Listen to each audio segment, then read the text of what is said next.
ஆண்டவர் இந்த நாளில் உங்களை ஆசீர்வதிப்பாராங்க. எதை பற்றி கவலைப்படாங்க. இந்த கண்மலை நிகழ்ச்சியை கேட்டுக்கொண்டிருக்கிற அருமையான தேவனுடைய பிள்ளையை நம்முடைய வாழ்க்கையில் சில நேரங்கள், அநேக நேரங்கள் எதுக்கு தான் ஏங்கும் அப்படின்னா, அன்புக்காக நம்ம ஏங்கும். மற்றவங்க நம்ம மேலே எப்போதுமே சிநேகமாக இருக்கணும், அன்பாக இருக்கணும் அப்படிங்கிறத நம்ம விரும்பாத ஆட்களே கிடையாது. பறவைகள், மிருகங்கள், மனிதர்கள் யாராக இருந்தாலும். ஆனால் அது ஒரிஜினலாக இங்கே கிடைக்காதுங்கிறது நீங்கள் தெரிஞ்சுக்கணும். மனிதர்கிட்ட அது கிடைக்க ரொம்ப அபூர்வம். ஒரு சிலர் தான். சகோதரரிலும் சொந்தமாய் சிநேகிப்பவனும் உண்டுன்னு வாசிக்கும். அது சில நேரங்கள் தான், இல்லை சொல்ல முடியாது. சில மனிதர்கள் இருக்கிறாங்க, அதனால் அதை இருக்கு. ஆனால் அவர்களெல்லாம் காட்டில் ஒரு அன்பு அப்படின்னா இயேசுவின் அன்பு தான். முன்னாடி பழைய பாட்டு இல்லை, என்றென்றும் மாறாதது என் இயேசுவின் தூய அன்பு. சீர்காழி இயேசு பிரகாச பாடின ஒரு நாளும் மாறாது. நாம மாறினா தான் உண்டு. அது அருமையாக சொன்னார் பாருங்கள். மல்கியா 1:2 சொல்றாரு, நான் உங்களை சிநேகித்தேன் என்று கர்த்தர் சொல்லுகிறார். நான் உங்களை சிநேகித்தேன், நான் உங்கள் மேலே அன்பாக இருக்கிறேன், ஐ லவ் யூ அப்படின்னு யார் சொல்ல? ஆண்டவர் சொல்கிறார்.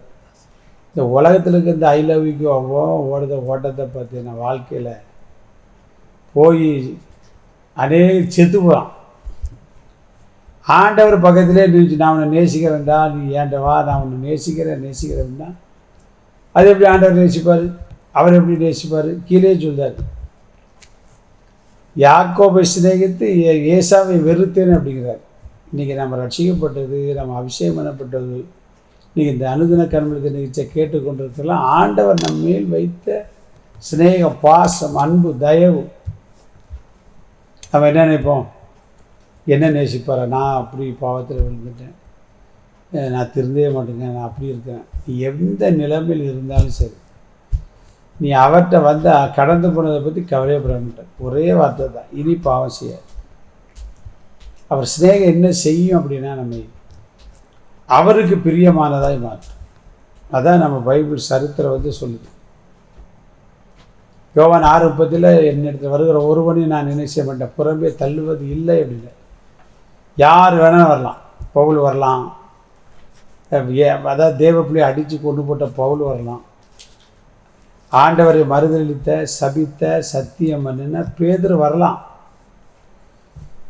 சப்போஸ் நீங்கள் கூட அப்படி ஒரு கேரக்டரில் இருந்து ஆண்டவர் விட்டு விலகி சர்ச்சுக்கு போகாமல் ஏதோ ஒரு தவறான பாதையில் போய் இளையகுமார மாதிரி, சரி இன்றைக்கி இதை கேட்போமே நீங்கள் கேட்டுட்டு இருக்கலாம். உங்களோட கர்த்தர் பேசுகிறார், நீ சிநேகித்தேன் என்று தான் ஆண்டவர் சொல்கிறார்.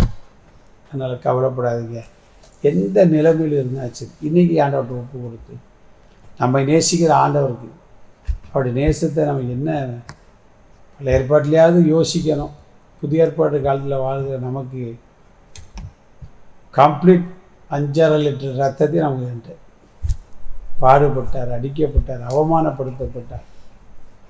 இதை விட அன்பை எப்படி காட்ட முடியும்? நமக்காக தான் மரித்து உயிர்த்திருந்தார். அவர் இன்றைக்கு உயிரோடு இருக்கிறார். தேவையில்லாத அன்பை தேடி வாழ்க்கையை கெடுத்துறாங்க. ஏசப்பாட்ட வாங்க, வாழ வைப்பார். God bless you.